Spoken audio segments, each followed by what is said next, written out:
before I go live to stream or record, and it happens every time. I think it's kind of a thing people do to get me to relax because they know I'm nervous about these things and how well they're going to go. But a strange thing happens just about every time. Seconds before, I usually go live a minute or two ahead of 7 o'clock to get started. But a minute or two before that, I get a text message from one of my friends or maybe a client, and sometimes my brother. I don't know if they're all colluding together or it just sort of happens that way. But I get a text message from somebody about a thing that completely, totally throws a curveball at me. It's never bad. It's never like bad news or anything. I don't want to give that impression.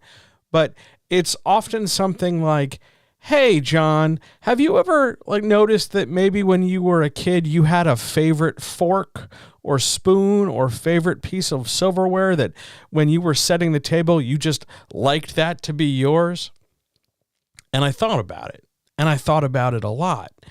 And sure enough, yeah, I did have a favorite fork. It had it was very much a fork. I don't know. It completely did not match the rest of the silverware. The handle was a little longer. The tines were a little longer. It clearly came from a different, maybe slightly fancier silverware set, but it felt good in my hand. It was solid. It was thick, and I just enjoyed it more. And because I would use it so frequently, I really started to dislike the regular silverware, the silverware that everybody else had. And I was thinking about this, and we were talking back and forth, and I realized, I better go live. I only have 30 seconds before the timer goes off. And we started talking about strange favorite things you had as a kid. You preferred when your mom put these sheets on your bed, or you really liked this flavor of juice box, or you preferred a snack that was this, not that, or when the ice cream truck came through, you specifically got one kind of ice cream. And I think about that now, and it's been ages. I don't even know if that fork is still around. If I ever find it, I will definitely put a picture of it up, probably on Instagram or Twitter or something. But I've been thinking about how we all kind of have favorites as kids, and then we swear we're going to grow up and grow past that stuff. But the reality of it is we don't. We have different favorites.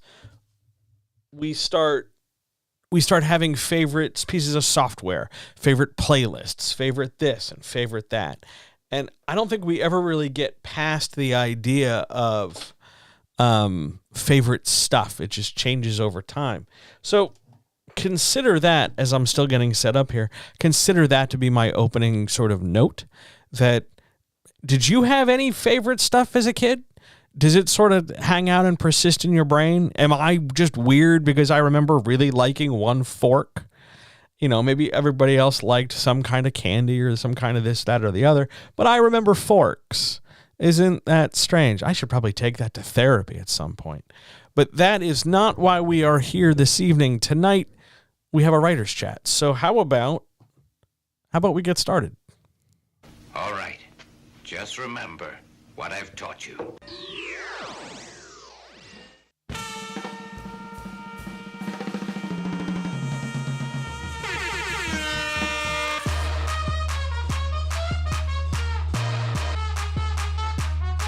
What the fuck is that?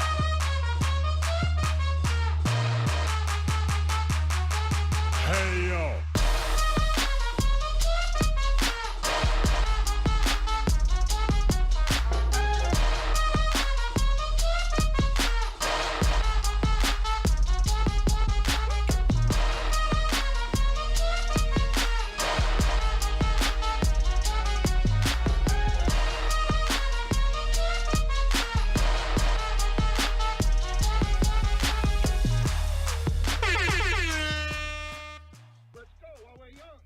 All right. So, how have you been? It feels like it's been ages since I saw you last, but I was just here last night. In fact, my old teacup was still here this morning when I came back into the office. I hope you're doing well. I hope you and yours are safe and happy and good. And hello, everybody in chat. Hello, everybody on Twitch and everybody on YouTube. Hi, it's nice to see you. It's good to have you here. This is the Writer's Chat for March the 29th. And through no fault of my own, I continue to be John, the guy who's going to help you write better. Let's do that opening. Ladies and gentlemen, guys, gals, non-binary pals, friends, makers, doers, dreamers, pantsers, plotters, rice cake chewers? Sure. Anybody who's ever understood the cold, sheer brutality of not finding a good parking space when you desperately need to be somewhere. Anybody who can really appreciate a good tongue twister. Those of us who can name more than 6 kinds of birds on the spot. Anyone who's ever had to really try and not laugh at something, even though it's supposed to be a serious conversation, but it just sounds silly. People who know how to untangle earbuds. Anybody who's ever had to vacuum carefully or quietly as to not wake a sleeping pet or small child. Ice cube enthusiasts. Anybody who doesn't make that argument that you have to serve scotch or whiskey in a glass with a big, ridiculous, round Death Star shaped ice cube. People who know the difference between East and West Coast rap beef. Anybody who can appreciate regular bugles as opposed to the flavored ones. Lovers of combos, lovers of people, sock darners, and most importantly, the comrades. It's so good to be here. It is so very good to be here. This is the Writer's Chat, and if this is the first time you're hearing this, well, oh boy, you have found a thing that's going to make a difference in how you write. This is the Writer's Chat. It's a Q&A where I answer 13 of the questions I've collected from all across social media, from clients and patrons and people in Discord and DMs and Twitter and Instagram and hashtags and everywhere in between, all different kinds of stuff, as well as the questions of those people in chat. If you ever want to join us live for one of these things, it's every Wednesday at 7 p.m. Eastern on Twitch and YouTube. You are always welcome. So it'll be their questions, should they have any, as well as the questions pre-prepared. And we'll try along the way to have, a nice, decent time. I really do hope you're doing well. I hope if you're coming back after last night, I hope you enjoyed last night's Every Sentence is a Camera Part 2. And I hope you're ready to get started tonight. Here we go with question 1. Wait, no, I'm sorry. You're right. I do actually have to make a correction because I promised someone I would. So let me grab my note. Where is my note? So several weeks ago, I had talked about speculative fiction. I do not remember the particular day or video or podcast in question, but I gave a definition of speculative fiction that was incorrect. I know, but I wasn't trying to do it on purpose. I was working off of incomplete information, and I'd like to formally and officially make a correction here. My definition of speculative fiction, totally wrong. Mostly, kind of, sort of, depending on who you ask. So let us update our definitions accordingly.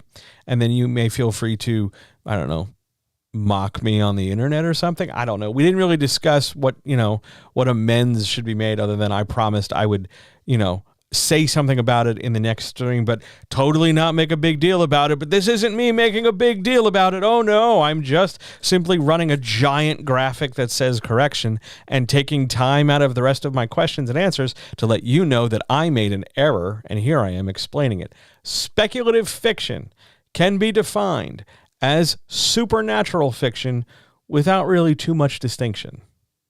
That's it. Operate like that. Go with that. I don't like that definition. I don't fundamentally agree with it. I think it's still a little too specific, and my broad kind of spacey definition was functional and useful because it covers a broad range, but oh no, thank you. I have to make a correction, so consider this topic corrected. I wish I had a corrected soundbite. Just imagine something with a lot of reverb and echo. Corrected. And then we'll move on to question number 1. Well, we're going to get rid of this note. Hang on. There we go. Question number 1. What do I do if I have trouble focusing for long periods of time? I used to be able to sit and write for hours, But now I'm all over the place. What do?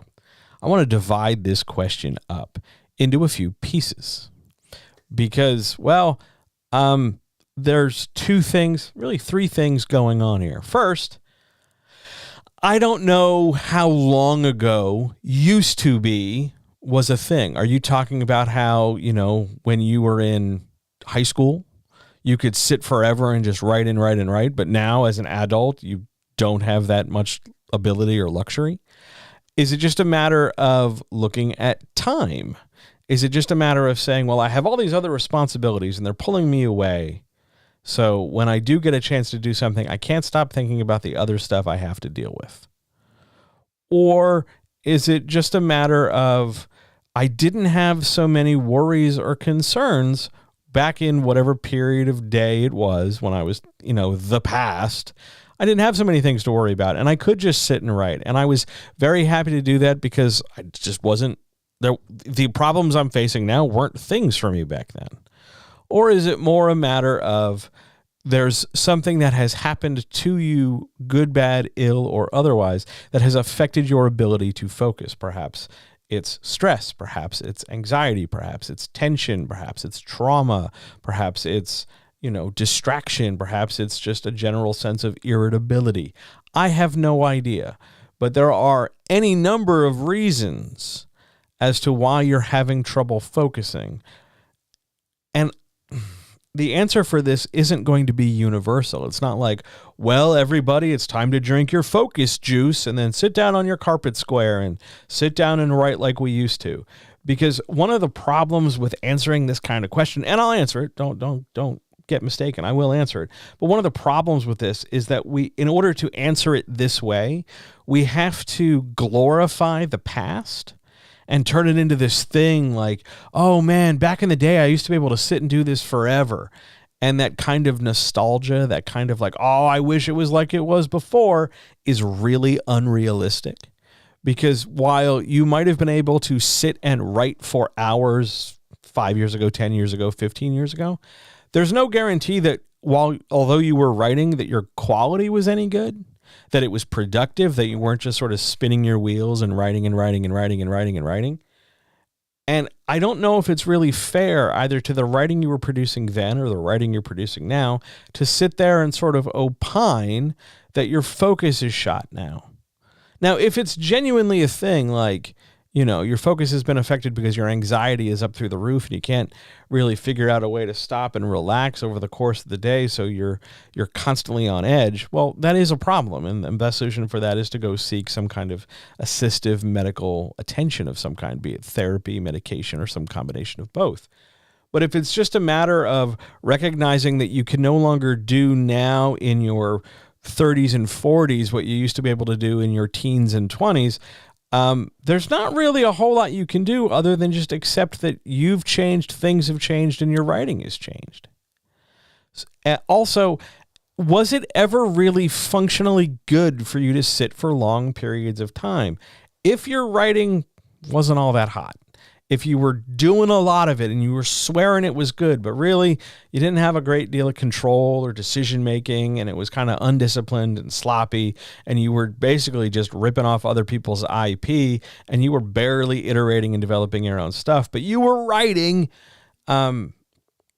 if that's what you were doing and you've since changed to tell your own story and understand things like character and world building and plot, aren't you better off now?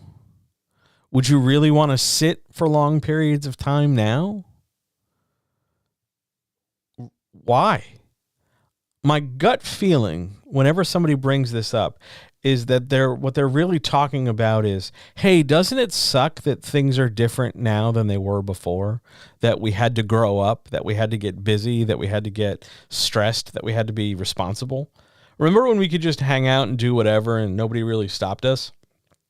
Yeah, I do remember those days. I remember them somewhat fondly sometimes. But that's not a reason to try and go back. You can't go back. You can go forward. You can look at this and go, yeah, I used to spend hours and hours and hours doing what I thought was quality writing, but compared my old writing to my new writing, and I'm very clearly doing more now. So what do? You focus now as best you can when you can. And I know that's not a very glamorous answer. I know that's not a very specific, here's a way to get back to the way things used to be, because I don't have that for you. No one will have that for you. What you can have is the ability to write better now and not judge it don't compare it to the past. Don't get anxious about it as though, in the future I'll have even less focus, because you don't know the future either. So when you get a chance to sit and write, rather than saying it's only good if I can sit and write for hours, turn around and just say it's good that I'm writing now. Whether it's for 20 minutes, half an hour, whatever. The length of time is never going to be an indicator of quality. The writing you do is the indicator of quality. Length of time is just, hey, that's how I spent my time. I'm sorry your focus has changed. I'm sorry, you had to change your priorities and get responsible and get more stuff done. It sucks. I wish everybody could just hang out and do whatever, but there are a number of factors in the way. Some of them have to do with maturity and others have to do with, civilization. So what do? You write as best you can when you can. Good question. On we go to question number 2. What are some things to make sure a writer includes or doesn't include in a contract? Now, I have to make a disclaimer that I am not a lawyer. I am not a lawyer. I've dated a few lawyers. I've hung out and partied with some lawyers. I have been in the room, several different rooms with lawyers, both professionally and casually. But I myself am not a lawyer, and I myself am really not comfortable giving you a tremendous deal of specific, critical legal advice because I, unlike Matlock, am not a lawyer. Now, I'm bringing that up because we're about to talk contracts, and I have some familiarity with some parts of some contracts, but I am not a contract law expert. So what I'm giving you here is not hyper super binding expert legal advice. It's a guy who has signed or written a lot of contracts in and around publishing and writing, mainly for the extent and the limitations of what I needed to do. I am not a lawyer. And when you start thinking I am, please remember that I am not a lawyer because this graphic with Matlock on it says so. But what are some things to put into a contract? Here are a few things we can put in our contracts to make our lives a lot easier. 1, you really, really want to make clear any kind of effective deadlines or milestones. You want to set up the calendar or schedule of release or drafts or expectations so that everybody involved knows what's due when, and when it's due, who gets it. Do you send it to editing? Do you send it to layout? Do you send it to the artist? Do you send it to this person or that person? Who gets what when? Now, that might be something as simple as a few lines of just dates and times and initials or signatures. Or it might be a full-on complex paragraph where you fill in the blank Mad Lib style. Or it might be a clipping of an Excel spreadsheet that just delineates time and table. Could be a lot of things. But fundamentally, that contract, the whole function of the contract is to make sure that everybody who's involved with a particular job is doing something related to that job. So, item number 1, that must be in a contract.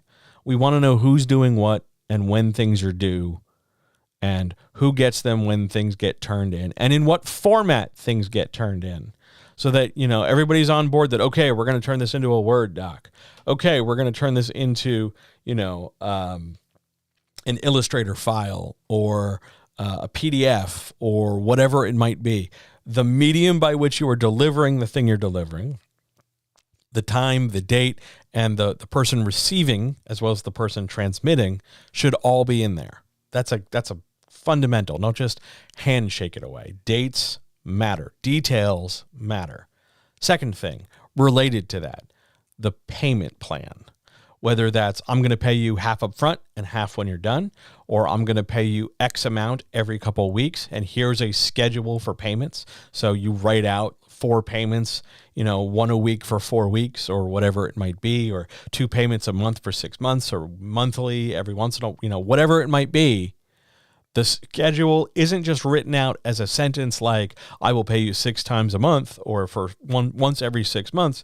It's written out with dates, and those dates are firm and agreed upon so that everybody knows now, in addition to who's making what and where it goes, now everybody's aware of who is paying who for how much, when, and when that stuff can be expected, when the payments are due, when I can expect that money to come to me, that kind of thing. And that's important because, as fun as it might be to just be a writer, apparently we still live in a world where we need money because we haven't woken up to the reality that we invented money and we can just equally forget it with the same speed.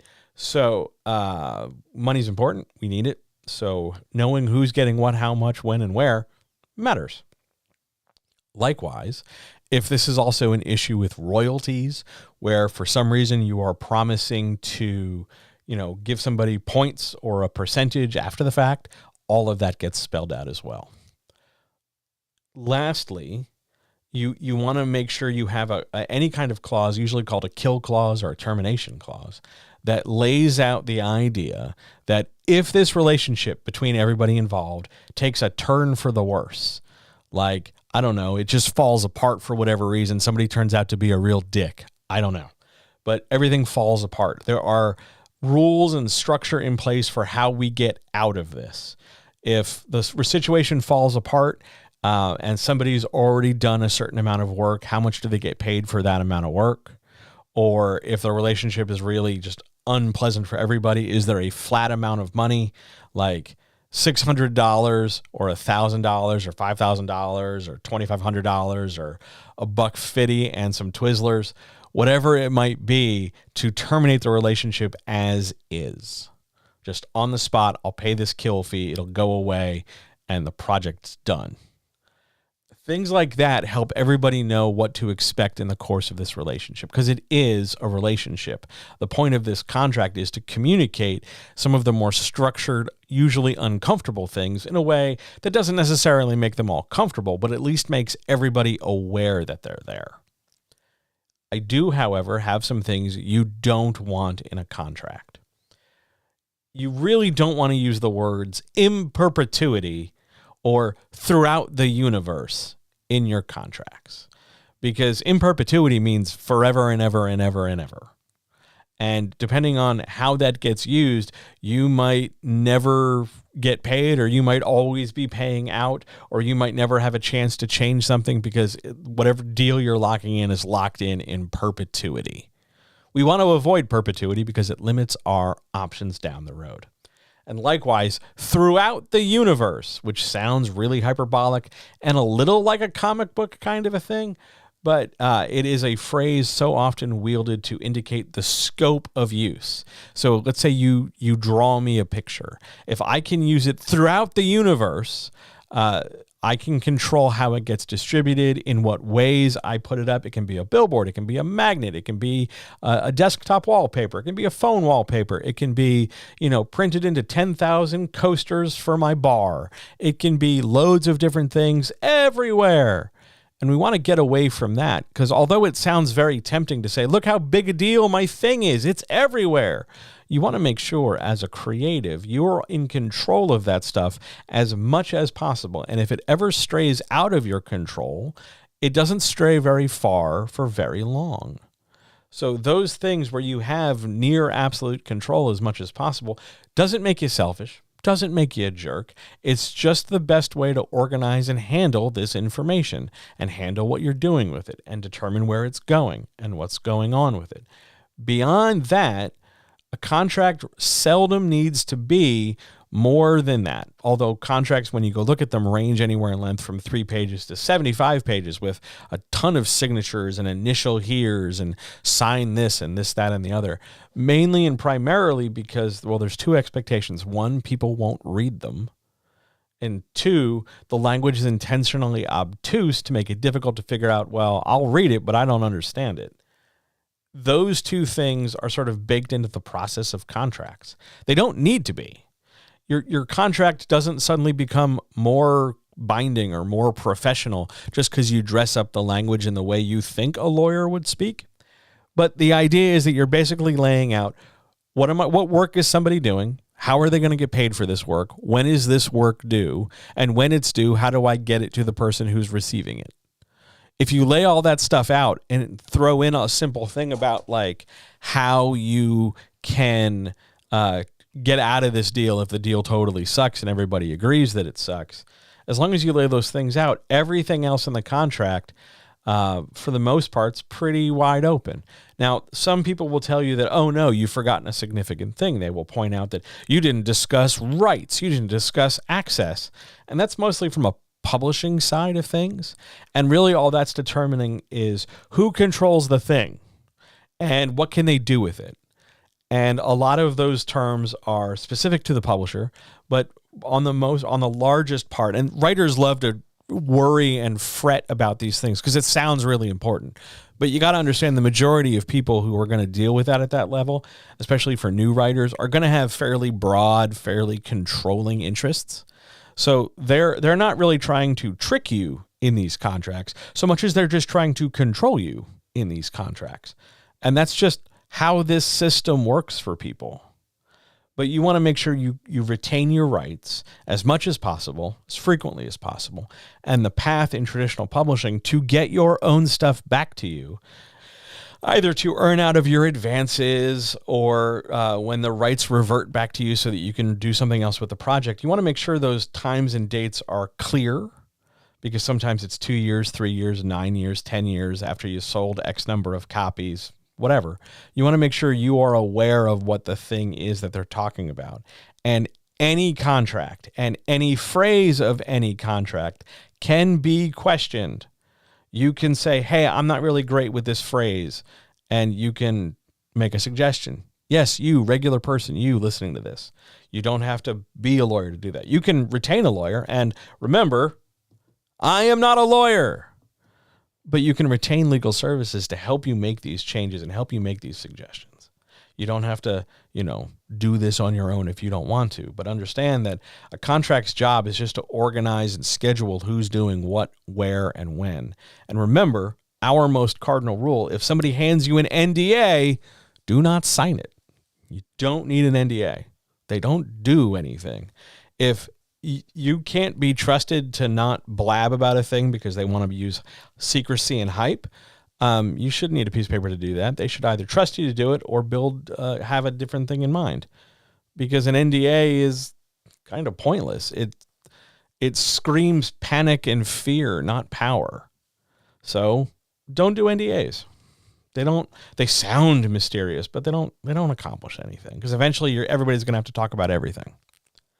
I hope that helps. Remember, though, I am not a lawyer. On to question 3. Question 3, finally back in my wheelhouse, away from the law. Question 3, is there any value in a character arc that does not intersect with a main plot? So this is called a disconnected arc, meaning the character arc is way unattached to the main plot. And working on that arc and resolving that main arc has nothing to do with the main plot. You don't need to change who the character is in order to accomplish the plot. They're two very separate things, and they don't come together. There is, at times, value in this. If you have a main plot that is completely disparate from what the nature of the character is. So for example, let's say you have let's do a sci-fi version of this.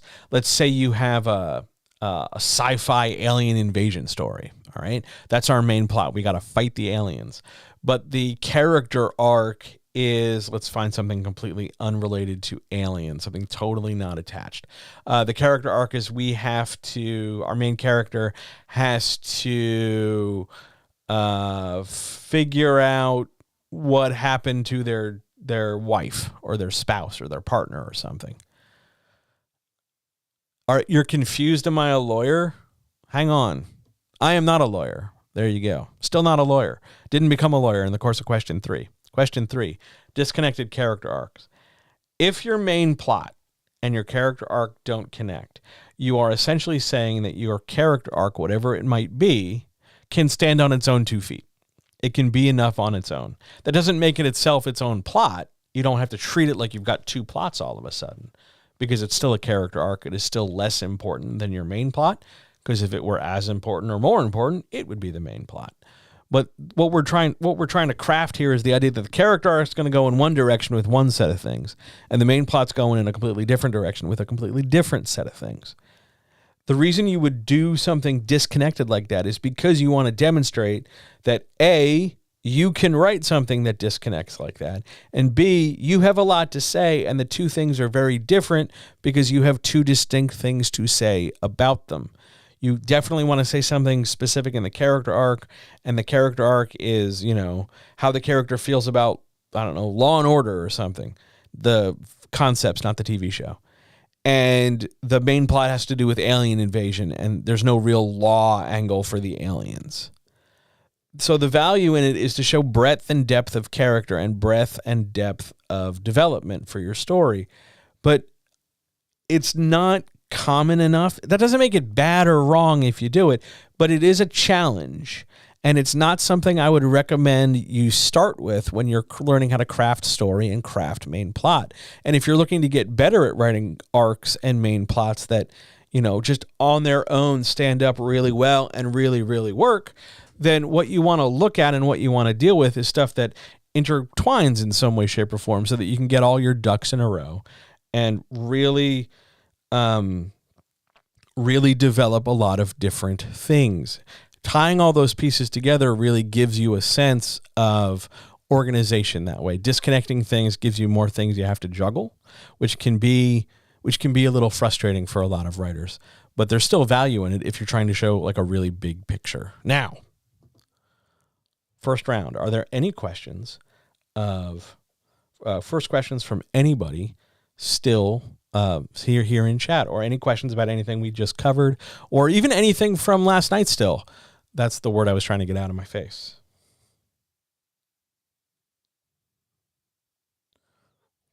I'm still not a lawyer, by the way.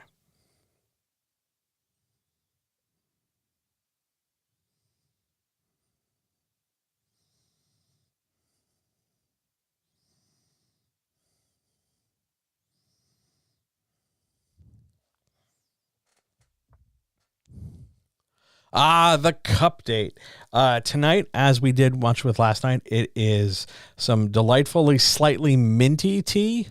It's really good. Tonight's cup is stronger, like magnitude stronger than last night. And it might be even actually a little bit too strong. It is, that doesn't make it more minty, but it is definitely like, a punch in the face, and I certainly need it.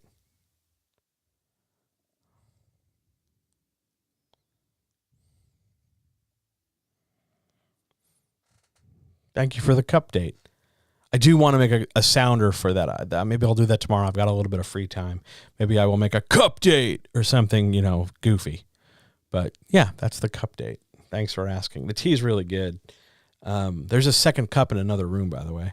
So you might hear me get up. I might put polka music on for 10 seconds and go get my other cup. Oh my God. One of my favorite questions ever. We're going to put this on the screen because it's really, really good. All right. So here, it's like this. Why is the hashtag writing community still mired in this tribalistic bullshit around what genre of writing is better or makes you more valid as a writer? Can we not just agree we're all in this together? No, we cannot all agree we're in this together, because if we agreed we were all in this together, then some people couldn't be extra special weshel. And that's really a problem for some people who really feel they need to be extra special. I'm kind of being a jerk about this, but the plain truth is the writing community is not a community. It's not interested in supporting each other. It's not interested in helping people get better. The writing community is a platform upon which people can flex. And it is a platform upon which people can develop hierarchy and vertical structure in such a way that, I'm better than you and you're not as good as me because I need to feel better about myself by making sure other people feel worse about themselves, because that's a very healthy response to things. Why is it tribalistic like that? Because that's more comfortable for people than validating their own feelings and recognizing that maybe they don't know fucking everything, or maybe that it's unfair and ethically unsound to charge $9,000 for a writing class. And that would just, be crazy, because we have to make as much money as possible, be as successful as possible, as quick as possible. So in order to do that, we better step on the necks of every other person in my way, because that's how you win at capitalism. That is exactly why we stay tribalistic. That is exactly why we want to make sure we are writing the good genres and not the bad genres. And we are writing the good kind of character arcs and not the bad kind of character arcs. And we are constantly seeking to classify things, because we're not really in this together. We're in this together in the sense that we're doing the same activity, but that's like saying we're all in this together because we're all breathing. But clearly that's just ridiculous, because while we're breathing, we're doing totally different things. So we're in the hashtag writing community because we're simultaneously, maybe, hopefully, occasionally writing, but more than likely, a lot of the people in the hashtag writing community really are just on social media complaining about the writing rather than doing something to change anything in the industry they don't like. Because if a number of people realize, like, oh shit, if I stopped bitching on Twitter so goddamn much, maybe I could do something like unionize a few writers, or maybe I could recognize that the predatory system in traditional publishing is built to chew me apart, and it's built on rejection rather than success. And so many of these experts aren't just giving their shit away, they're stacking them behind paywalls that are so ludicrous. It's of course going to make me, the new writer, feel insecure, because that's the entire way the system works. But if I start telling everybody that we're in this together and we're socially responsible and we're connected in some way because we're all trying to be artists to elevate civilization out of the slow burning collapse and hellscape, well, then all of a sudden I have to realize that I'm not so extra special, and that I have kind of a responsibility to my fellow human to help educate them, so that if I know a thing and I see them struggling, I really should help the person out to my left and to my right and make the world a better place. But again, if I do that, well, then I'm not really being the greatest capitalist competitor pig swine I've ever been. And that's really, really what I want to be, because apparently that's how I make all the money. Because in order to win, I have to have more money than you. Not who made more art that affected more people, not who made art that really saved somebody's life, not who helped people in a way that was sincere, not who helped you be a better person, just flat out who made more money, who was more gooder at being successful, who was more willing to sacrifice ethics and integrity for the sake of compromise, who was more willing to just abandon the ideals of art and creation for the sake of making something that is commercially obvious and devoid of talent, who just wants to homogenize more widgets coming out of the factory, ka-choom, ka-choom, ka-choom, stamp 10 million books that all pretty much feel the same. Oh my God, we're going back to magic school with a teenager, over and over and over again until the cold death of the universe. That is why we can't agree that we're in this together, because otherwise no one would win. Great question. Love this tea so much. Also, people are just genuinely afraid. They're straight up afraid. They are afraid to deal with their feelings. They are afraid to deal with the fact that if the system doesn't make them good, if the system doesn't work this way, maybe they don't have the skill, and they're afraid to ask for ask for help. And they're certainly afraid to put their money where their mouth is, because it's all about money. But it's not about using that money. It's about possessing that money. The writing community is not a community, because if the writing community was a community, the first thing they do is turn on all the agents and realize that people are just, exploiting them, and nobody should be exploited. And the next thing they'd realize is you can publish your book and directly profit from it. It might take a little bit more effort, but you could just sell it directly. And then they'll all realize that all their little tips and tricks and things like magnets and funnels and whatever other bullshit of the week they have works entirely on not recognizing privilege, and instead recognizing that if we all do the same things, maybe one of us will do it better, as opposed to, oh my God, my audience really isn't as big as I thought. My potential reach isn't literally everybody on the planet. It's probably about 20 to 25 people. And they've panicked because they see these hyper lofty results that, oh my God, you're selling 1,000 copies. Holy shit. I'm selling to 20. I therefore suck 500 times more than you do. And that's just not the case, because it doesn't work that way, because everybody's different for different reasons. So we're not in this together. And I've talked to some of these people. I don't want to be together with them. There are some people I will go till the end of the earth for. Absolutely, positively. But there are some of these folks I would love to introduce them to a short pier and a long walk. You know what I'm saying? Because they are so deeply entrenched in keeping the system the way it is, because otherwise they would have to like take a look at their privilege, take a look at what they're afraid of, take a look at their failings or their weaknesses, and admit that, you know, a lot of this is a crapshoot, and they're unwilling to really roll the dice in a way that matters. So they don't. So they go out and they seek representation. So they go out and they try and make sure the system works just the way it is. And oh golly gee, that's what, you know, that's how this is just done. It's not. That's fucking stupid. Because that's the same kind of thing of, come on, lemmings, jump off the cliff with the rest of us. That's just what we do. Because no. But yeah, we're not in this together. What you want to do as a writer, writing whatever you're writing for whatever size audience, be it one person, 100 people, 10 people, 3 people, your next door neighbor, whatever. What you want to do is make sure that your art is the clearest reflection of who you are and who you want to put out into the world. What your thoughts are, what your values are, what blesses you, what challenges you, what encourages you, what turns you on, what turns you off, what gives you something to think about, what you do think about things, and have the courage to own those things when you say them. We'll talk about owning and responsibility later tonight for sure. There's literally a question about it. But you want to make sure you put yourself in a position where you get your shit out on Front Street and there's no doubt as to how you feel about a thing. And for a lot of people, that means first figuring out how you feel. And that process can be unpleasant, because you might find out that you feel a certain way and then realize that you don't like what that says about you as a person. So what do? Then you're at a crossroads. Then you figure out, well, do I change? Should I change? Can I change? And that path of self-discovery can radically impact your writing, but people are unwilling to do that, because the further we develop as people, the less commercially viable we immediately become for a system that doesn't want people. The system wants material. And we are not material. We are people. We produce art, not widgets. And the tribalism demands widgets and widget producers. There you go. That's my answer. In full. Not so much in perpetuity throughout the universe, but at least right for this goddamn second. Love that question.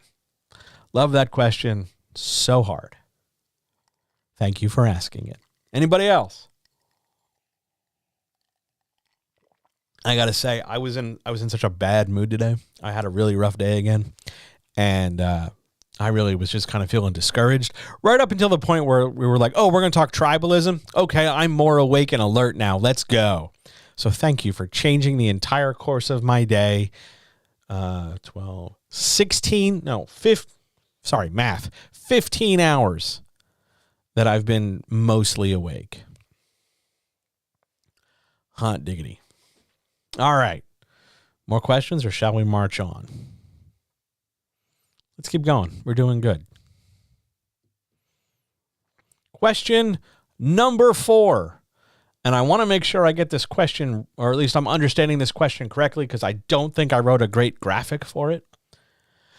Do I have any tips for writing scenes that help connect and carry the story from one big set piece to the next?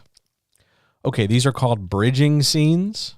Bridging scenes do exactly what they sound like on the label. They bridge major set pieces. They are incredibly common. The problem is that this also reveals a fundamental structure with your writing, that all you're trying to do is write big set pieces and then stitch them together, which is not the end of the world. Let's be clear, it's not real bad to do it. However, it can lead to very formulaic text in the long run and very formulaic idea production. And we want to try and get away from the widget and widget factory idea. So what we want to look at when we bridge things is to make sure that our bridges aren't too long. Like, I'm going to make a really simple example for the sake of this. Let's say we're writing a young adult novel, and we're trying to have every chapter more or less be a day of school, right? Monday, Tuesday, Wednesday, Thursday, Friday, weekends off. We wouldn't want a bridge scene to be like Thursday, nothing happened. We could, if we did it like once or twice, maybe. But if it became our go-to that there was always one day a week where the story just didn't really advance, and it happened enough in our story that we had big chunks of time we were hand-waving away. Like 6 months later, we picked the story back up. A year later, 2 years later, 5 years later, or whatever. And we're constantly jumping time. Our change in the flow of time means that our bridge scenes or our bridge events cover this ridiculous amount of time between pieces of story, and it makes it really feel like those bridges are covering Grand Canyons between like outposts, that we only really had certain scenes and we had to run a bridge between them and then kind of disguise it as a story. When you run into stuff like that and you realize I have this one cool scene and this other cool scene and I don't know how to connect them, what you want to do is go look at those set pieces and see what they have in common beyond just who's in them and what happens. Because obviously characters are in them and what happens is they advance the story. So there's already at least a kind of basic level of connection between them. But you want to dig past that and go past that to see like, okay, well, each of these scenes, even though they're two different fight scenes, they reveal something about the nature of our characters, or they point out how bad the bad guy is. Or it shows maturity and growth and depth. Like it's essentially part of a montage, let's say, where we're showing the audience is getting bigger as the show becomes more popular or something. You want to make sure your bridges, if they have to exist, are short and they kind of don't feel like bridges. Like you're not just vamping to take up time and space, right? Like everybody hang on while I do a thing and pay no attention to the man behind the curtain. You want to avoid situations like that. And if that one of the better ways you can handle this, instead of trying to write scenes that are filler between set pieces, question why you don't have another set piece. Why do you, if we're building a bridge between point A and point B, and we've got this bridge of indeterminate length, why can't we have, A sub 2 or like a different set piece in between the two, or find a different way where we don't need to bridge? How can we better make this seamless? Now, seamlessness is not always our intention, but it's an option.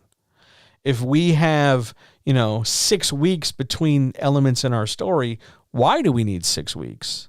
Is it just because nothing happens?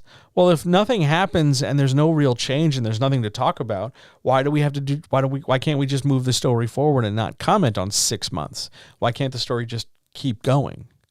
Be careful with your bridges. If you need to write a scene that bridges, keep it moving and make sure that the stakes from the scene you're coming from persist into where the bridge is going. So into that next big set piece.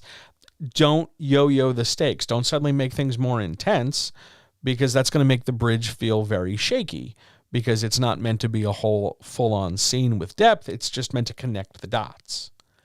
This is why you want to try avoid doing this, because you should be able to yo-yo your stakes at will. You should be able to develop those action beats at will. You should be able to point to any scene and go, why is this in my book? What is this trying to say? Does this feed plot? Does this feed character arc? If it doesn't hit one of those two, or at least one of those two, it immediately becomes questionable for cutting. Because what's it doing there? It's just taking up space. The fallback positions are, does this expand my world? That's okay. Not the end of the world to do that, but it's not like everything needs to expand the world if it's doing nothing else, but it's an option. If it's not expanding the world and it's not expanding character and it's not expanding plot, it's definitely running on thin ice. It's definitely a good thing for a question. What you want to look at and what you want to deal with and what you want to do at that point is ask yourself, do I need to restructure my scenes overall? Do I need to add something to this to make it another set piece? Can I just cut it out entirely? Every scene should be doing something, gaining the reader something. When you have a scene that feels very connective, don't keep it very long. A lot of the time, things that people swear are connective scenes are really just like partial introductions to things. Like, I want to have a scene where they're driving between 2 points. Why? Nothing's going to happen. Just have them arrive. Just put them in the car for a paragraph rather than a page. And when the follow-up to that becomes, yeah, well, isn't that going to be like weird that they're just in the car and there? Sure, if you don't like massage the story and it's just a series of pillars loosely tethered together with a spider web. Or you could make it, better than that maybe. Lay out something productive, lay out a series of consequential progressive scenes where one thing naturally leads to another and it makes sense to go from point A to point B so that you're not constantly overly trying to stitch together stuff. Don't worry about the stitching, worry about what you're stitching, if that makes sense. I know that answer got a little bit all over the place, but I hope it answers the question. It's not that it's wrong or bad. It's that it can be a sign of a greater problem that you want to address sooner rather than later.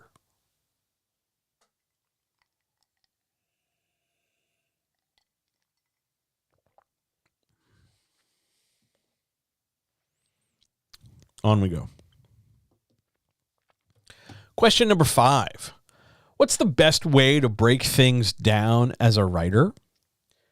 I have to tell you, I almost skipped this question. It kind of got buried in my list of questions, so I'm glad I went back through and made this a thing. When we talk about breaking down things as a writer, I generally take that to mean, how do I organize my information? How do I make these things into digestible parts? Because if you listen to any one of my streams or you check out the podcast or you book a session with me or whatever, you're probably going to get a ton of detail. Because that's the whole point of this, to give you information, to empower you and equip you to do all the things you want to do. That matters to me. That's why I do what I do. And when it comes to looking at your own work, or when it comes to learning about things or learning how to write better, you're going to want a series or a methodology, a series of tools or a methodology where you've got organization on your side. For me, I'm a list person. I love a good list.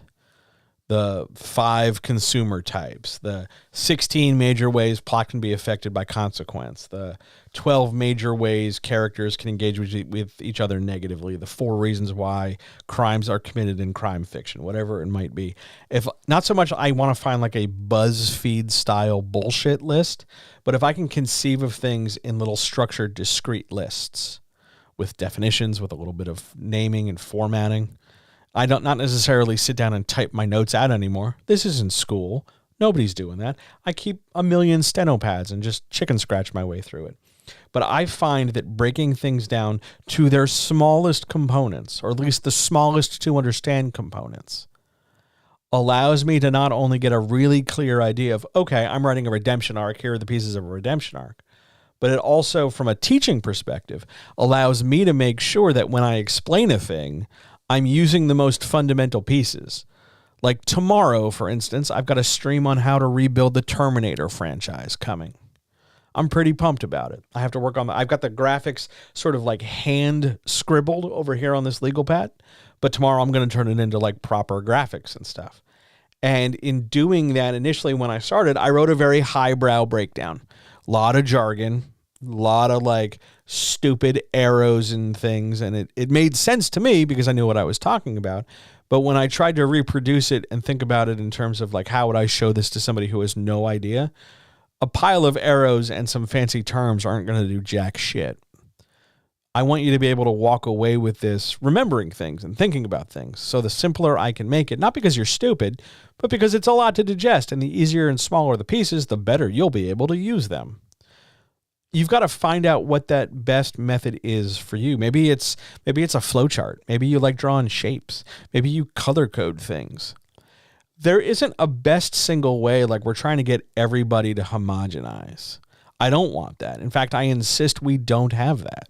What I want people to do, though, is to break things down and organize their stuff in whatever way gives them the most utility with it. I don't care if you come up with, all the mnemonics I came up with in college to understand like the history of literature. If that works for you, great. It barely worked for me because what I used to do is come up with mnemonics and then I'd get really drunk and I'd forget the mnemonics, or I'd suddenly insert extra words into them because I didn't entirely remember it in the first place. And then I'd just be sunk when it came time for a test. So find whatever method or structure allows you the greatest utility with the tools or the things you're learning or the things you're writing. Make a list of characters, make a list of plot stuff, make a list of scenes. I'm a big list guy, so shockingly all my stuff says turn everything into a list. And then reference it, look at it. Don't just keep it in your head, write it down, make a hard copy for yourself so that you can go back and look at your notes and go, I wrote this scene already. Okay, I'm done writing about the airport. And it turns into both a productivity thing as well as a general tracker. I do want to point out that if you're on Twitch and you're like dropping some emotes, be careful the bot doesn't get you. I have since tweaked the bot, but I don't know if I tweaked it correctly. So be advised, Twitch people, that bot has a hair trigger, and I've tried fixing it twice. I might have to just go back and like turn it into its defaults, but just a heads up. Anyway, did you get banned again? If you got banned again, I can redo it because I got it open. Just keep an eye out there for graphics and emoji in capital letters because we'll talk about that when we get to question 6. But the point is, for breaking things down, look for the tools. Look for what's going to give you the best way to approach this in a way that's functional for you. Make it more accessible, make it more understandable, or messages that are too long. Yes, that's definitely a thing because I wanted to keep people moving as opposed to somebody writing me a goddamn novel. It's still the thing that bugs me. But when we're talking about breaking stuff down, break it down into discrete pieces that make sense to you. And it shouldn't have to look like everybody else's. Just try and lay it out for a way that works for you. Great question. On we go. Oh, man, I don't know if I have enough tea. I might have to put on some polka and walk into the other room for a hot second because, oh, boy, howdy.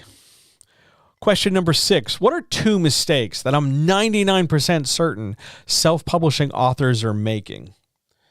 If I didn't get a rant already, strap in, kids. We're going for another ride. All right, here we go. 2 mistakes I'm 99% absolutely confident that 99 million human people are making. Here we go. Item number 1, writers are too busy doing what everybody else is doing, thinking that they're going to do it different, even if they're doing the exact same thing. Everybody and their mother has a lead magnet. Everybody and their mother has, a pop-up and a modal. Everybody and their mother has like a newsletter with capture and then a giveaway at a certain point. And everybody's following the same fucking playbook, thinking that for some reason their story about a character who falls in love with a supernatural being is going to be different than all the other characters who are falling in love with different supernatural beings. And that's not the point. The point is who can do the same thing as everybody else, but somehow do it better. The point is, how can I get this thing I have made into the hands of people who want it? That's what we're trying to do. So step number 1, mistake number 1, I am supremely confident that all these self-publishing people are doing. They're all trying to do the same thing. Like if you start shopping around and go looking at websites and go looking at Facebook pages and go looking at this and that and the other, everybody's got a newsletter. Everybody has a freebie, some kind of bullshit giveaway. Everybody's working way too hard on that kind of thing. What about this and what about that? And I've got a free one of these and sign up for this and get that. Everybody's doing it. Everybody knows to expect it.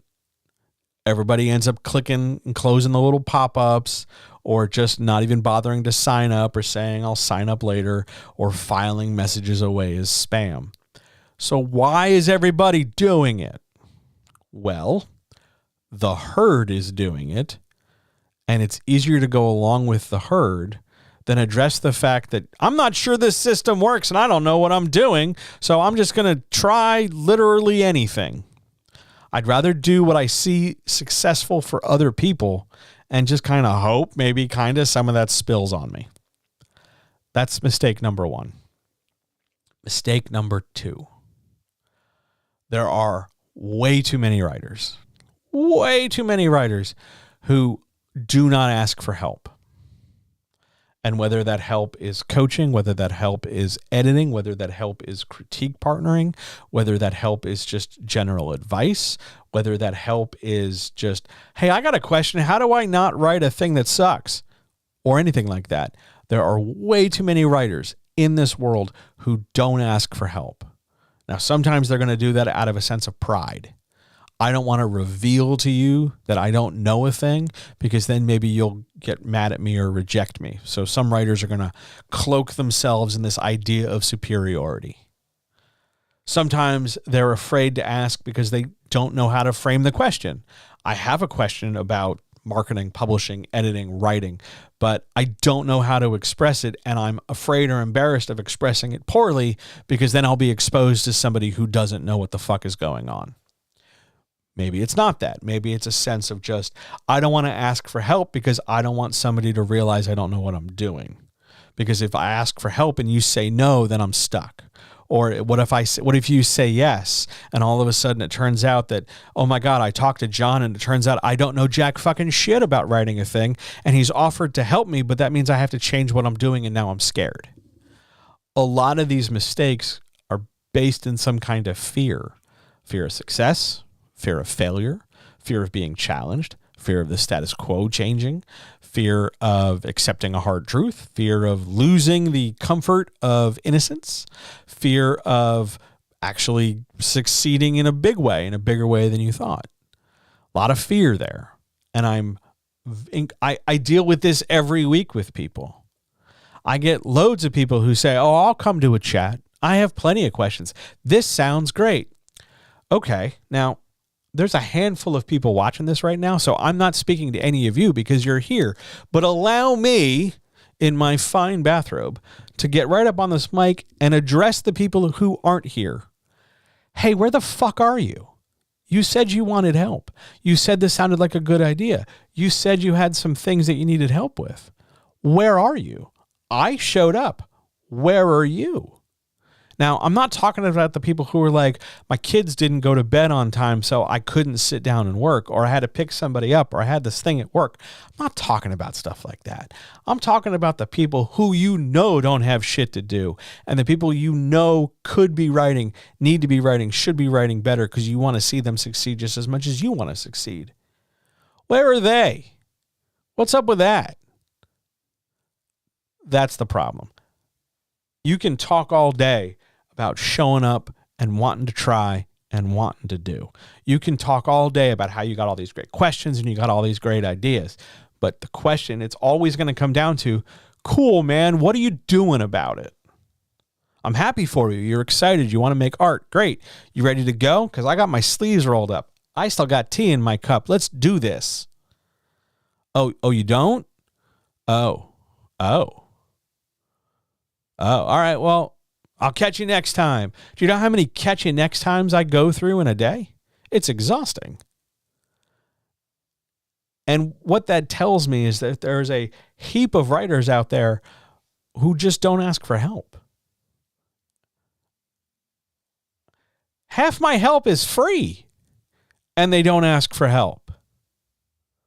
Why? I learned a really hard lesson this week. One of the things that made today a really shitty day was learning a really hard lesson. That you can ask your people, your audience, your friends, your family, hey, would you mind like telling people of this thing, share this link for me? You know, spread this message around, forward this email. Not like in a chain mail, kind of like spread it to 5 friends or grandma gets it. But like, you know, just generally like, hey, would you mind telling another human being about this? They'll say, yeah, absolutely, would love to. And then they don't. Why is that? Is that because you can't trust them? Because they're assholes? Fuck them? Or is it just because life's hard and they got a million things going on? And maybe what's important to you is not necessarily always important to them. Maybe. I don't know. But that asking for help requires vulnerability. One of the things for me, and I can only speak for myself in this, one of the things that causes people a lot of frustration with me is that I'll tell you how bad things are. I don't mean with your writing. I mean the fact that, like, hey, did you know that I'm skipping probably most of the food on Friday because I don't have enough money? I'll roll straight up with that. I have no shame in that. Hey, I got to really be careful next weekend because I probably have to go to the grocery store and steal some groceries. I'll talk to you about it. I don't care. I don't care if you think less of me. I'm me. But it makes people uncomfortable because I will go to the uncomfortable place and have a conversation about, like, hey, I hear you telling me that you think your writing sucks, but I can tell you your writing doesn't suck. It seems like you're having trouble believing in yourself. Let's talk about that. I'm very happy to sit in that space. It's uncomfortable when I do it for myself, but I'll do it for me too. But still, I'll go there. Asking for help is a critical writing skill. It's as critical as understanding how to write dialogue or know what a plot is or how to figure out what a second draft looks like. You gotta ask for help. And too many people don't. And combine that with this kind of follow the dog in front of you so all you stare at are asshole view of things. You just keep doing what everybody else is doing. And I guess hopefully magically someday you're just going to get the better results. I am reminded of, and then we'll move on to the next thing. I am reminded of that meme or that image about capitalism that says that capitalism has convinced every prisoner that one day they'll be the warden. And it's a lot like that for writers. You're not going to get the different result if you're not doing different work. And you got to be willing to look at the box everybody else is in and be willing to get out of it and say, yeah, I want to do different. So what can I do that is different? I want to write better characters. I want to write a story that isn't a knockoff of, like, the third generation of Robert Jordan. I want to write a Star Wars story or a story that feels like Star Wars, but it's not going to get me in trouble with the giant mouse corporation. Like, you got to be willing to ask those questions of yourself and then ask those questions of the greater world. What tools can I use? How can I do this better? And admit, I don't know what the fuck I'm doing, but I damn sure want to learn. Those are the mistakes I see so many people making out of fear, not stupidity. Just fear of it being hard or things being difficult or it being costly, whether that's time or money or patience or innocence or whatever. People don't want to do that. Anybody who shows up, anybody who asks a question, anybody who's like, yeah, man, I'll book 30 free minutes. Let's go. I have endless respect for, because you're doing the tough thing. If everybody did the tough thing, I think we'd all be in a better place. Those are the mistakes I think self-publishing authors are making. Are there more? Absolutely. But the question was only asked me about 2. Are there more questions from chat? I still have tea before I have to pop on polka music. I might just run and do it now. Thank you. It was a good answer. It was a great question. Oh, man, that is good. That is really good shit. Questions? Anyone? It's okay if you don't have any. It's not the end of the world. But if you have them and you sit on them because you're afraid, well, come on. The whole point of this is to help equip you for something better. What's my current favorite flavor of tea? Okay, you're going to laugh because this sounds ridiculous. I am a real, like, my all-time favorite is obnoxiously strong Lipton. Just grocery store Lipton tea. Here's what you do. You're going to take somewhere between 9 and 11 tea bags. You're going to stick them in the bottom of a kettle, like a glass kettle. You're going to pour boiling water on it. Just boiling water on it. And you're going to let it sit for no more than 20 minutes. Because any more than that, and it's going to taste like your lawn, which is cool because I'm down for that. But some people are like, oh, no, that's too much. 20 minutes, please. maybe 25 if you have to get up and go to the bathroom while you're doing it and you forget to leave your phone in the other room and then the timer goes off. That's happened to me constantly. So about 20 minutes. Then you're going to pour it into a jug and you're going to fill the rest of that jug up with just plain old water, bottled water, tap water, whatevs. And then you're going to let it sit out on the counter till it cools slightly. Because if you put it straight in the fridge, it's going to go cloudy and you're never going to get that cloudiness away. And it's going to taste extra gritty because you've suddenly shocked all the sediment in it. So what you want to do is just let it be warm for a while and slowly cool. I use an old orange juice container for this because it's real ass big and I drink about a gallon of tea all the time. And then once it's a little bit cooler, put the cap on, put it in the fridge, let it hang out. It will be thermonuclearly strong. It is my all-time favorite tea. Hojica green tea is fantastic. It just hasn't been available at my grocery store in the last 2 weeks. Nor has it been in any of the food banks. But that green tea is good tea. So here's a question. What's the best way to approach motivation for tertiary characters that appear a few times in a book? Usually your tertiary characters are motivated by action.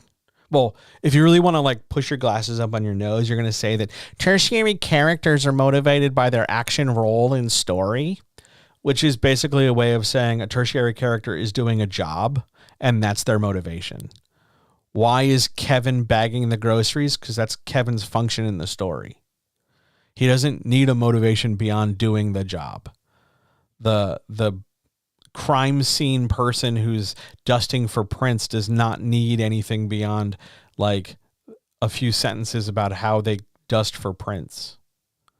Motivation for a tertiary character is almost always better off being occupational or story productive. What are they doing? And what is the value in the thing they are doing? As opposed to, Kevin was born to dust for prints. He is God's gift to graphite and brushes. He will sit there all day and examine ridges because that is Kevin's calling. Nah, man, Kevin's there to dust for prints. Don't get bogged down in motivation for tertiary characters. What's a good way to make a character seem like a normal, average person? Oh, shit. Okay. I don't know any normal people, and I don't know what average means in this context, but you can make a character like a regular person by, this is going to sound really generic, making them a regular person. They might be supernatural. They might be a knight on a magical quest. They might be a wizard in the world of 1,000 demons. They might be, a bus driver in hell. They could be a million different things. But if you write them in a way that reflects your reader's reality, meaning they feel the same things humans do, they feel the same things you do, they speak the way you do, they act within limitation according to what you do, they have skills, they have flaws, they have fears, they have goals, they have plans for the future, for their lives, even if those plans never happen. One day I'm going to be on an island, whatever it might be. And most importantly, they have a set of rules they live by. They might not always enunciate every single one of them. They might not have many. They might not even be very complex rules. But there's some set of guidelines that steer their life. It doesn't necessarily need to be like an organized religion or anything. It might just be a few rules like, don't be an asshole to people and always make sure you take care of pets, or literally anywhere in between. But when you combine all those qualities of you as a human, well, what makes you a normal person? And if your answer to that is, well, I don't feel like a normal person, good news, no one does. So your character is most human when they reflect your life and the reader's life. That doesn't mean you give them exactly your skill set or exactly your knowledge or your fears or whatever. But in the same way that you have fears, you create different versions of them for your character. And your character will feel incredibly relatable all the same. Great question. Love that question. Thank you for asking it.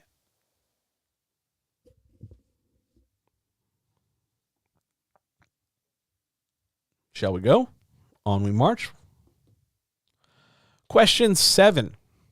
Why is a manuscript's ending harder to write than its climax? I love this question. Here's why.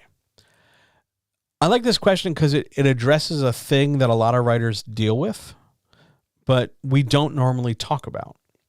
And that's because when we write an ending for something, doesn't matter what it is, but when we write an ending for something, we are generally not thinking exclusively of the ending. Oftentimes, when we are writing the ending, we are thinking about what the next step is while we write the ending. So yeah, I'm writing the end of this draft, but I got to start thinking about what I'm going to revise. I got to start thinking about querying because I'm done drafting. I got to start thinking about how I'm going to market this thing. So the ending of the story carries far more than just the ending text. Because of that anticipation, because of that anxiety, because of that uncertainty, because that's where we get all up in our heads and start gaining space, and we suddenly, well, what about this, and what about this, and what about this, and what about that? It makes the ending of the story feel less like, hey, here's a thing, and more like, this is the beginning of the next 10 things, and they're all going to suck. We don't like dealing with that. We don't want to deal with stuff like that. So that makes the ending difficult to do, and it's the reason why a lot of people never get around to ending things. But the climax of a story, well, you know what happens. The climax is a big deal. It's the payoff for all the stuff you've set up. And you can write a climax because you know what's going to happen. Good guy's going to do this, bad guy's going to do that. The monster gets slain. This happens, that happens. It's big, it's cinematic, it's epic, whatever you want to call it. You can picture it in your head. It's pretty easy to write because you've been thinking about it for a while.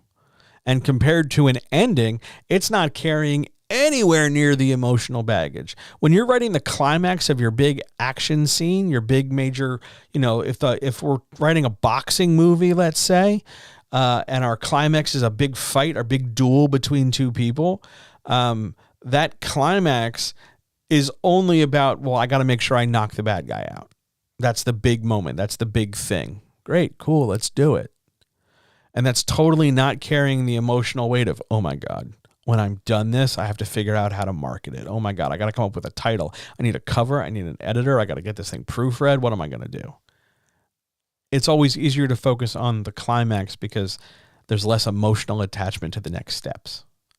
Endings are hard because we intentionally or unintentionally stack things on top of it and make the ending more than just the end of the story. We make it the end of this segment of our writing.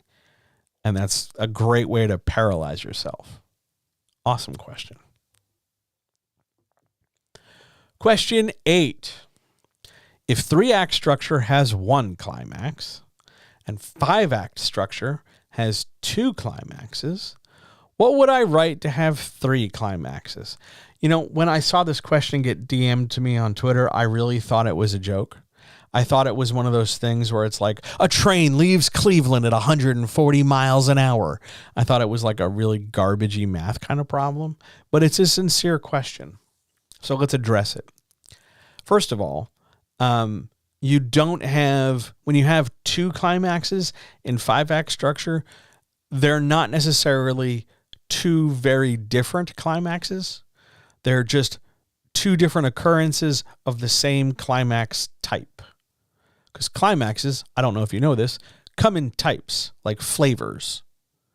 So you have an action climax, or an emotional climax, or a discovery climax. That's where you find out a shocking secret.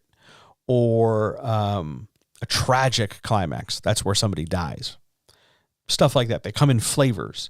So when you have multiple climaxes, you generally tend to have the same type of climax more than once, but not the exact same thing twice. Because let's say you have a tragic climax, you can't kill the same character twice. They're already dead. So what you can do is have 2 tragic climaxes. We kill off the mentor, and then we kill off, the person who we think was the original killer. And then we move the story forward. In order to have 3 climaxes, if we're following just standard story construction, you would need 7 acts. However, 7-act structure is like awful to write. It's a pain in the ass. Even 5 is a lot. 5 is TV structure. 3 is movie and book structure. It can be more than that. Absolutely. These are not like carved in stone rules, but they're just sort of expectations. You probably don't want more than 2 climaxes.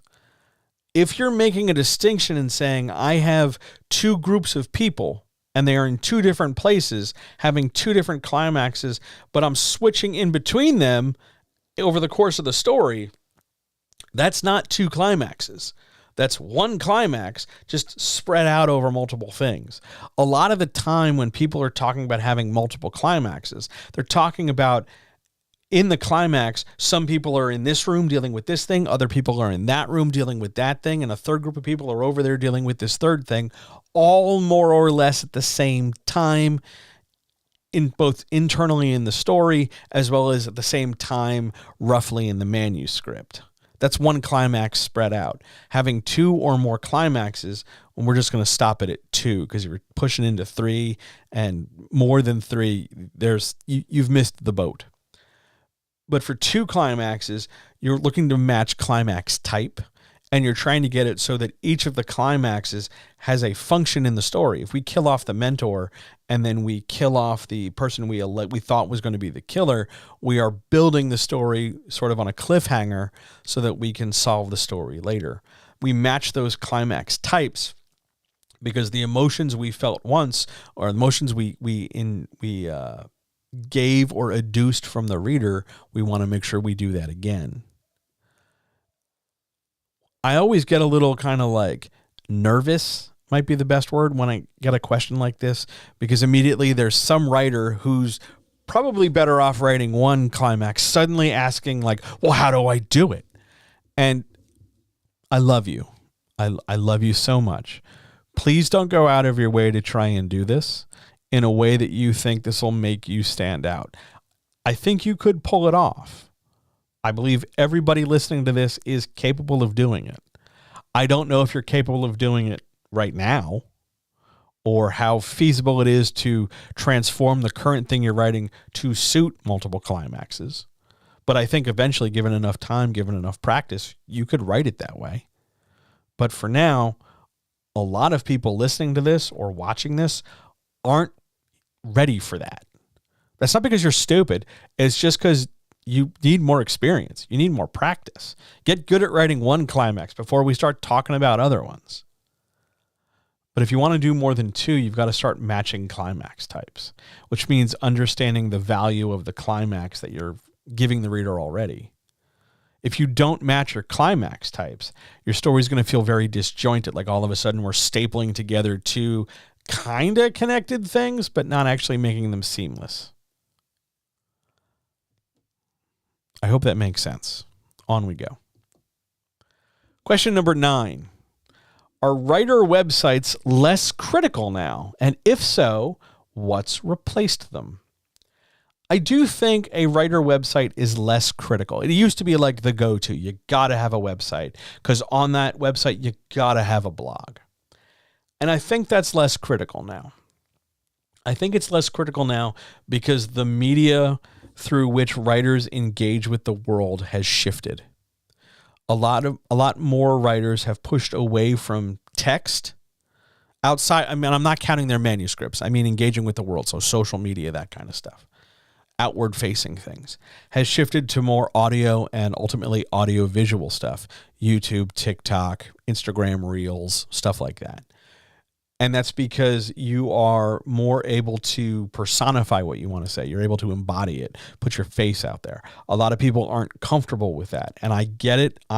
You're literally watching somebody who is not comfortable with the way their face is on their body.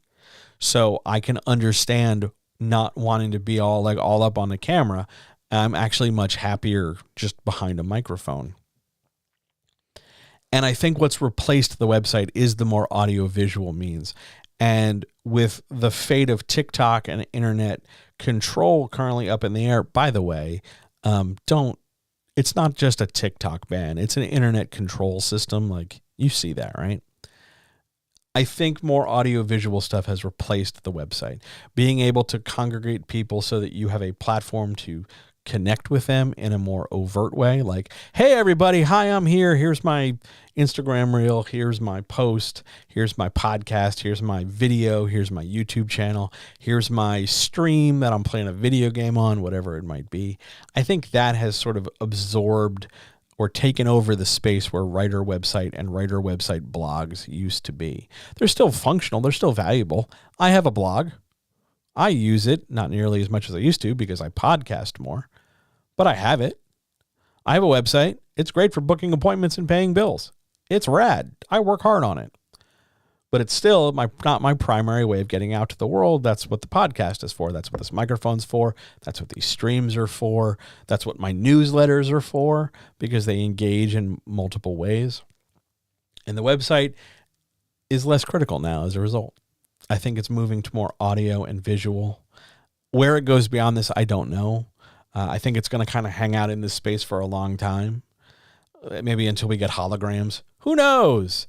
But at least it's going to be more audio and audio visual going forward. That's my gut. Just watching what the kids are doing. Next question. Are there any more questions from chat? I realize we are running slightly behind schedule because these rants have taken up time and space. I'm fine with that. I'm totally okay with that. I'm just letting you know. Questions?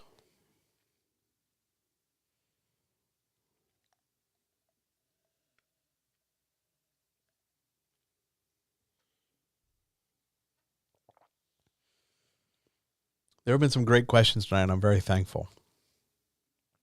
I appreciate all of you. Thanks so much. More questions? As we will move this sucker along, get us into the back stretch, as they say.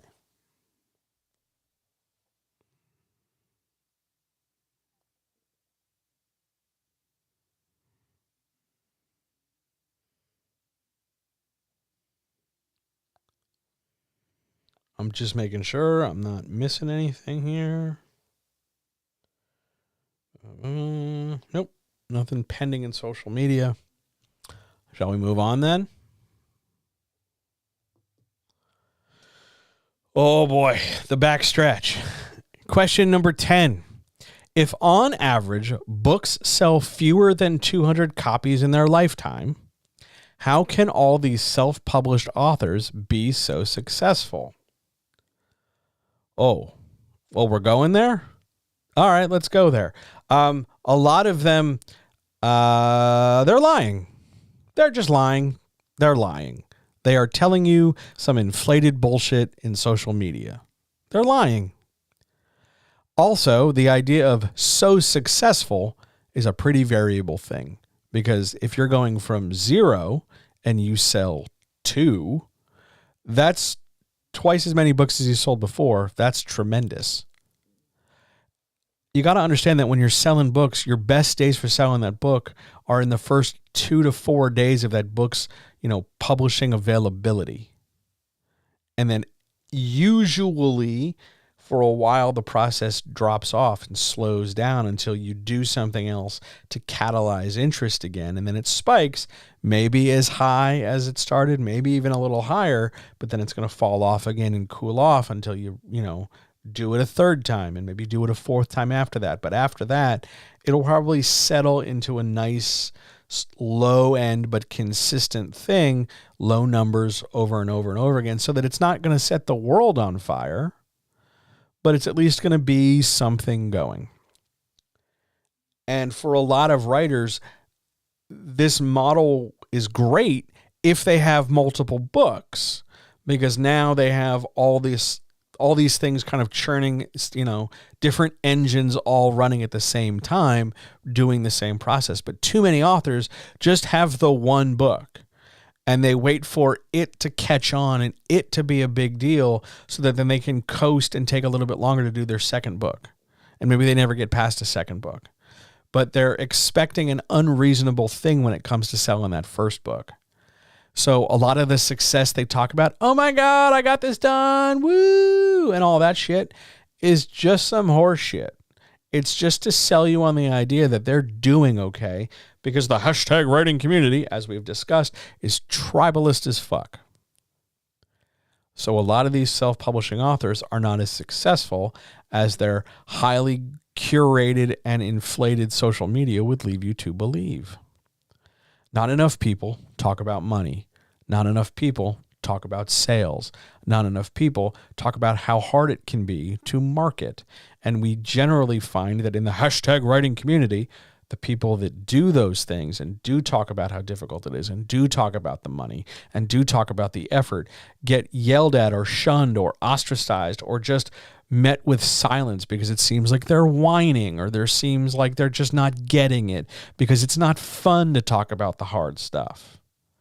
But that's as much a part of this job as the, woo, sold my 15th copy today, finger guns, pew, pew, pew, pew, pew.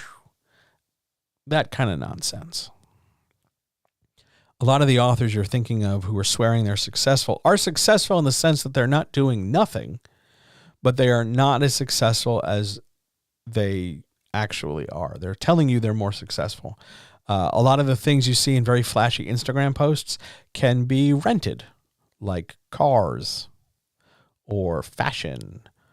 Or, Photoshop is a hell of a thing to take the tags off of a dress that you swear you bought with your book advance. I'm not saying you should automatically and immediately distrust everything. But I'm saying that if it sounds like somebody's blowing some smoke and making it sound like, all of a sudden their life's on easy street, chances are there's several links in that chain that they are not exploring, not bringing up, and certainly don't want you thinking about. A lot of the success is a fabrication. Just be advised. Next question. Question 11. So authors are turning into Instagram influencers. Kinda. You see it more on TikTok. They're turning into book talk influencers, but it's the same kind of fragile production. We're going to use some filters. We're going to edit and shape things in a different way. We're not going to talk entirely about one thing, but we'll, don't look at my left hand. Just focus on my right. Don't look at the person behind the curtain. Look at what I'm intending for you to see. Don't look for the reality of the trick. TikTok's a black hole like that. Question 11. What is monetization syndrome? Monetization syndrome is the idea that in capitalism, John's talking about capitalism again. In capitalism, it's the idea that whatever you love, your hobbies, the things you enjoy, you're only really going to be allowed, I'm making air quotes, allowed to enjoy them if you can profit from them. I have to do a thing. I got to like a thing and do a thing so I can turn it into something that's going to make me money. I can't just play a video game. I got to stream and get tips. I can't just, enjoy writing a screenplay for the sake of writing a screenplay. I have to, I have to do it in a way where I'm going to sell my screenplay. I can't just, be really into learning how to make socks. I got to open an Etsy shop. Monetization syndrome is the fear or the pressure to suddenly make a profit, a financial investment, and a financial transaction out of the stuff you love. Like writing. You can love to write and not get published. That is just as valid, just as good, just as legit as somebody who's there trying to get their first book off the ground. Because the goal isn't to publish, the goal is to write. You're just not going forward in those extra steps because you're not interested in that. Monetization syndrome kills people. It causes harm. It adds pressure and stress. It shortens creative lifespans. It shortens actual people's lifespans. The panic and stress of, oh my God, I can't just get on YouTube because I like being on YouTube and just, making 5-minute videos that nobody gives a shit about. I have to have a very fancy Sony camera and I have to have these big expensive lights and I have to have a backdrop and I have to have this high quality microphone and I have to get a Scarlett interface and I have to do this and I have to do that and I have to use OBS and I have to go with this and I have to go with that. No, you can just hang out and fuck around on the internet. You don't always have to monetize the things you love. You can just love them and it'll be fine. Because monetization, although it's lensed to you through the idea of, don't you want to make money? Monetization is ultimately about cannibalizing what you love for the sake of a system that doesn't love you back. Monetization demands that you take your hobbies and exploit them. Hey, you like playing guitar? You want to play guitar on YouTube? You want to do this? You want to learn how to do this and get better? Not because you enjoy rocking out, but because, oh my God, you could make money. And all of a sudden you're turning this thing you love into this job. That's monetization syndrome. It sucks. It killed most of my writing career. The reason I don't write for myself, the reason why I don't create more fiction, the reason why I stopped writing screenplays, the reason why I stopped pursuing screenwriting Twitter and television Twitter and all that shit is because I got overwhelmed by the need to write a thing that could be monetized. And I felt incredibly guilty about, teaching people and helping people just write to write, but I was having a hard time living my own advice. So I thought it would be easier to walk away. I regret it. I hate it. It's one of the things I can't stand about myself. But monetization syndrome is disastrous. And if you've run into it and you feel that pressure, here is my best advice to you. I want you to take 2 full-ass days off. 2 full days where it's going to sound weird, but don't do that thing you love. Disconnect from it just for a minute, just to catch your breath, just 2 days. And then the next time you go back to it, just go back to it because you like doing it, and evaluate it after that first, that reintroduction. Then evaluate to see if you want to do all the trappings of like, okay, I got to put it on the internet. I got to make a living. I got to charge this and I got to do that. If you still want to, go for it. But if you find out that after some time away and you just go back to playing or streaming or hanging around or doing whatever, and you're happier that way, pursue that happiness. It'll be fine, really and truly. Great question. Question 12. Can an author work entirely via tablet? Yeah, totally. Get a Bluetooth keyboard or whatever, and it's essentially just a very skinny ass computer. Yeah, you can totally work on tablet. The majority of software has some kind of app, or you can find an app that does something. It doesn't ultimately matter what you write in. Ulysses, Highland 2, Hemingway, those are just as valid as Microsoft Word or Google Docs. And ultimately the goal is to be able to email it to somebody, which you can do via a tablet. A keyboard makes it a lot easier, but you could use a stylus, I guess, if you had to. You can find whatever, you can get a mouse, you can get accessibility for it. But yeah, you can totally do it via tablet. Go ahead. I'd be curious to know. There is currently in the productivity tech bro space a movement challenging the idea as to whether or not you can run your entire horseshit dropship business through a tablet. And shockingly, you can, because it's all online. So yeah, you can totally work via tablet. Just do it if it makes you happy. Don't feel like you have to do it because everybody else is doing it. Remember those lemmings from earlier on. Just, if it works for you, do it. Shall we hit that last question? And yes, by the way, joy is valuable. It is okay. Here, we'll put this on the screen because it's a really good point. Sometimes, most of the time, it is okay to just have a hobby because it brings you joy, because joy is valuable. Joy is incredibly valuable. You can't pay your mortgage in joy, but it makes it a lot easier to get through your day when you have joy. It really does. I'm going to go to question 13. Let's wrap this sucker up. Question 13. I'm so glad I still have tea for this. What's something more writers need to take responsibility and less fear for? Oh boy, howdy.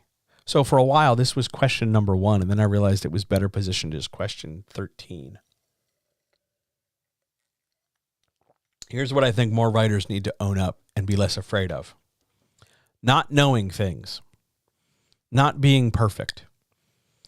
Not writing exactly right the first time. Making mistakes. It taking a while. Facing rejection. The act and process of being a writer in the imperfect ways. You got to be less afraid of that. You have to be less afraid of that because it is in those moments of stumbling and frustration and confusion and uncertainty that you find out not only who you are, but you find out the avenues you take in order to be creative. You see your process. You see how it can be navigated, how it can be challenged. You see your assumptions. You see what you tell yourself. You see your reinforcing beliefs. You see your limiting beliefs. You see, to steal a phrase, you see the matrix. And you see how it works on you, and you see how you work through it. And it's hard to admit that, and it's hard to deal with it, and it's hard to talk about it, because that might mean you are not, and I don't know if you know this, you're not magically perfect. Sometimes it's hard. Sometimes it takes time. Sometimes you need to write a second draft, or a third draft, or a fifth draft. Sometimes your query gets rejected because you wrote some bullshit. Sometimes, the book doesn't sell very well, not because you're a bad person, just because it's a book. Get them on the next one there. Slugger, chief, pal, buddy, ace, sport, whatever. Own the fact that you're not amazing right out of the gate. Own the fact and be less afraid of having to learn. Own the fact that you don't have to know exactly how everything's going to go in order to make progress. Not finish everything and get a big giant gold star, just progress. Just progress. And that is a big one for me, because I am somebody who, I can feel my blood pressure rising. I can feel my heart in my chest right this second. I am somebody who absolutely, positively, definitely feels this need in order to do well. I got to know how it's going to turn out. I sit down to do a chat. I got to make sure 10 people are here. By the way, 10 people were not here tonight. I got to make sure I got 13 bangers that are all amazing questions that somebody somewhere is going to be moved to tears by. I don't know if that happened. I got to make sure that if I'm going to write a class for something, I got to, really knock it out of the park. I got to do better than the guy charging $9,000. I got to do better than the lady with the 6 cameras and the $2,100 an hour coaching shit. I got to do better than that, because I just gotta. And if I can't, I won't do it at all. And that is killing me. That is wrecking my business. That is wrecking my enjoyment for what I do. It is making it harder and harder to get up every day and be sober. You got to be more responsible and less afraid of the journey from where you are to where you want to be.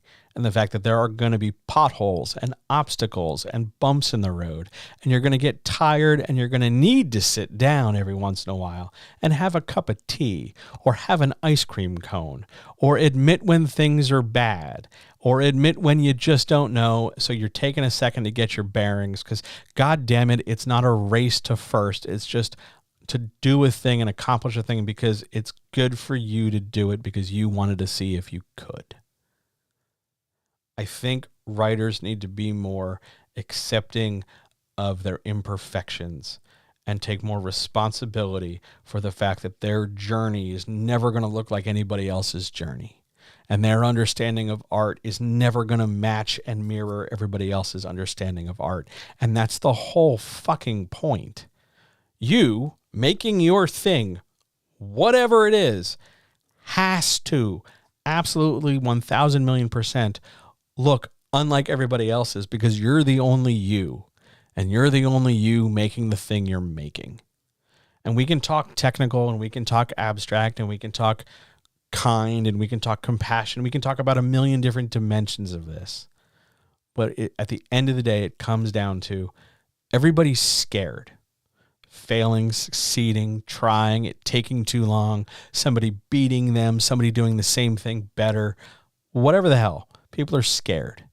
And the most important thing to do is not pretend like the fear doesn't exist. The most important thing you can do is recognize that the fear is there, but you're not going to let it do the driving. You're not going to let it drive your decisions. You're not going to let it drive your paralysis, because your goal is greater than your fear. And it might take you for fucking ever. It might take you 2 years, 2 weeks, 10 years, 20 years, 30 years, 80 years. I don't fucking know. It might take a while though. But because your goal is important to you, You will do your best you can to reach that goal for as long as you can until circumstances or your own decision means you no longer want to chase that goal. Be responsible for that. Be less afraid of that. Own it. Talk about it. Who gives a shit if somebody on the internet who you don't know says, oh, well, that's bad. I could give a shit. What, like, we don't know these people. They're not coming to the house for lunch. I'm not watering their plants while they're on vacation. Fuck them. If it matters to you, pursue it. And be reasonable and honest with yourself that this pursuit isn't a straight line. It's not going to look like everybody else's path. And it's not going to look like everybody else's goal. And don't be so afraid of that. Because that's the whole damn point of art. That's why we don't have 10 million widgets in the widget factory. We have 10 million painters and sculptors and artists and sex workers and dancers and screenwriters and writers and everybody in between. And everybody's different. We should embrace it rather than run from it. That's how I'd answer that question.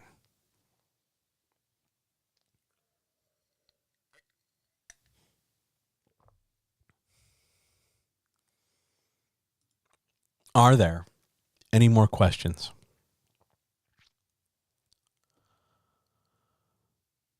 Yeah, you got to accept the writing journey. You gotta. It's hard and it's scary and it can be lonely and it can be exciting and it can be difficult and it can be funny and it can be embarrassing all at once.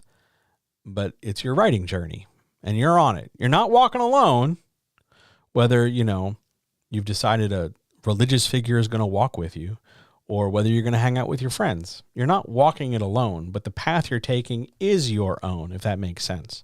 Everybody's walking concurrent or simultaneous, even though we're all walking different paths. And accepting that is tough. I did a lot of drugs to not accept that, is what I'm saying. And it's hard to accept because it can make you feel small. It can make you feel like you're not doing enough or that you wasted time. Like, oh man, if only I had known this 2, 3, 4, 5, 10 years ago. Yep, great. Sure. None of us have time machines. If you have a time machine, like there's so many things I want you to do with it before we go deal with your writing past. There's literally a list over on a legal pad right by the printer right here where the cat is. We don't have time machines. So rather than sit here and talk about, oh man, I wish it was different, we got to occasionally make an effort to start looking at, well, we can make it different from this point forward. So why don't we just do that? It's hard, but we could do it. We've done hard things before. Other questions, issues, etc. Else we will get out of here for the night.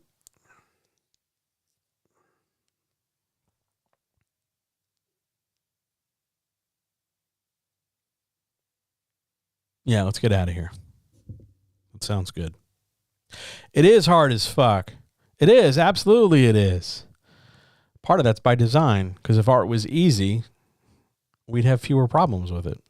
But the whole point of art is that it is difficult because it is through that challenge that we discover something about ourselves and our view on the world, and then we are driven to share that view with others.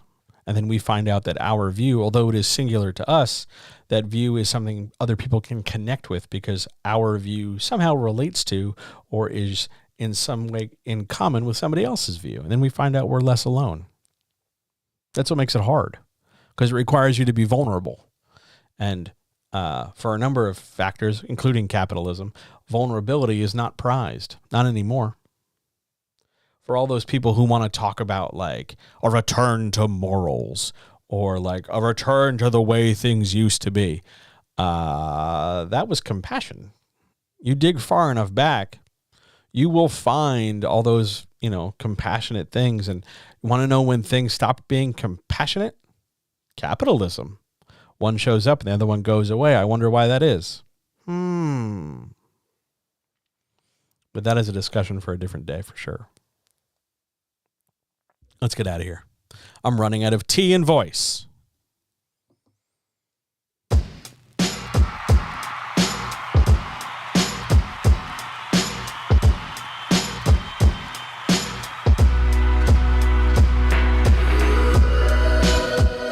thank every single person who is here and every single person listening to this in the podcast. Everybody who's going to listen to this tomorrow or the day after or next week or whenever. Thank you for listening. And if you've made it this far, absolutely, positively, thank you for listening. It means the world to me, all this stuff. Thanks for letting me rant. Thanks for letting me talk about stuff. Thanks for letting me be vulnerable. I appreciate it. I hope that helps you in some way. I hope I answered questions that you asked. I hope if you're thinking about coming next time to ask more questions, please do. You're always welcome. I always save a seat for you.